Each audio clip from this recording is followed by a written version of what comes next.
the success of a song or an album or a magazine. So many of us don't love ourselves until people give you love. They not checking for you, so you not checking for yourself. They treat you like you're irrelevant, so at a certain point, what they think of you becomes the way that you think about yourself. They not checking for me, I'm not checking for me. They not giving me no love, so nobody loves me. And you ultimately decide to not love yourself. So many people out here are trying to figure out what they can say, what they can do. How can they attach themselves to something that can make them feel like they matter? And then when that something leaves, you're right back to feeling like you don't matter. I have to tell y'all something that I've never said publicly. And that is, as much as y'all loved me singing on that Coca-Cola commercial when I was 16, without me knowing anything about what God was doing or what he was up to, especially going from a 30-second commercial. I've been on IG Live longer than 30 seconds. Going from a 30-second commercial and having my life and my career to make all of these unexpected turns. Oh, I'm a model, I'm a model. No. Not only are you a model, but you're gonna get 2 deals with 2 of the biggest brands ever. Tommy Hilfiger and Guess. Favor on your life, go. Okay, whatever that means. I've heard I was ugly my whole life. I never heard you sexy, you handsome. None of that shit was going down for me personally in the hood. So all of a sudden I'm a model? It's the most confusing thing in the world. Here's the other pivot. Your first movie ever, you're not gonna do a movie with some D-lister, some random dude who's got a camera in his backyard. He just wanna put you on camera because you handsome and you sing and you selling records. My first movie was with John Singleton, the most legendary, iconic black filmmaker, writer, producer other than Spike Lee.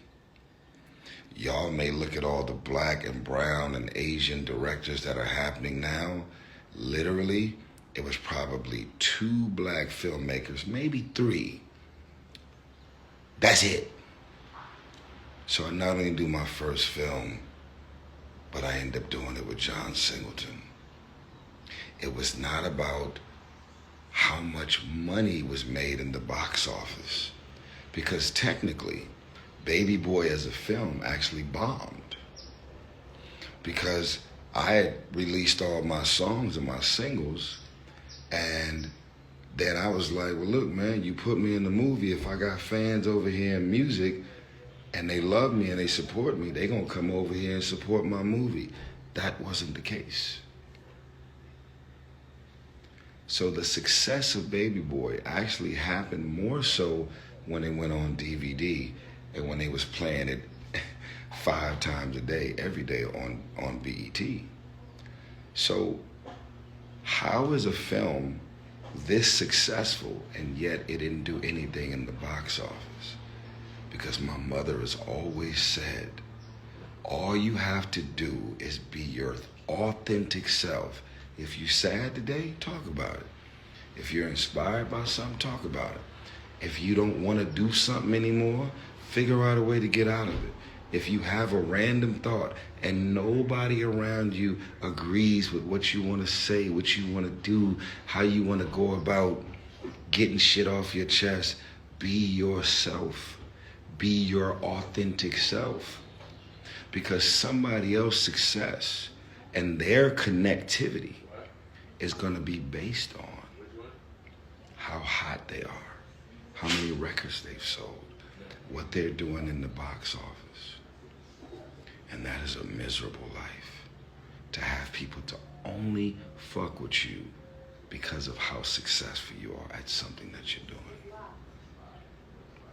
I just want to tell y'all over and over and over again, I never claimed to be the biggest star. I'm just me. Sir, I'm just me. And being, yeah, the slippers are already in their car. I put them in the front seat. So all y'all have to do is understand that the Lord Jesus Christ created you as an individual. You may have been born into that family.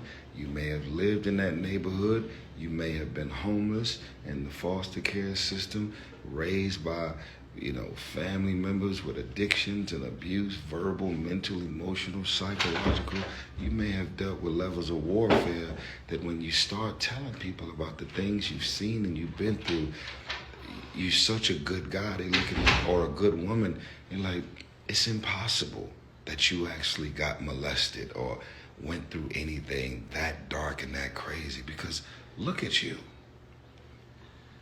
Everything that happened from the moment that God said, it's your time. Everything about my life, from the moment that my life started, God had his hands on me. I was a marked man. So marked, so much favor in and around my life and career, that even when I have went above and beyond to try and fuck my own life and my career up, God still comes in and goes, man, just shut up. I got you. The definition of God's grace is when God gives you what you don't deserve. I'll say it again.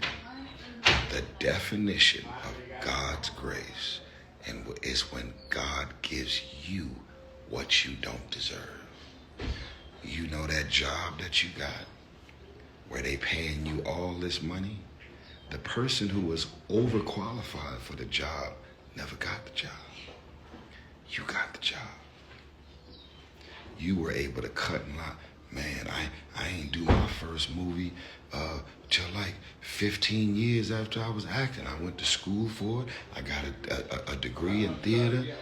And then you got some random motherfucker playing basketball in the hood and end up being casted for a starring role. Wasn't interested in acting, didn't have a passion for it, didn't care for it. Just playing basketball, just walking up the street being himself. Trying to understand who God is should be a mission that we all have for the rest of our life. Because in most cases, if you pull out your calculator and you try and add it all up and try and make it all make sense, it doesn't make sense. We are spiritual beings having a human experience. We are not human beings having a spiritual experience. We are spiritual beings having a human experience. We are not human beings having a spiritual experience. So in spirit, why am I here?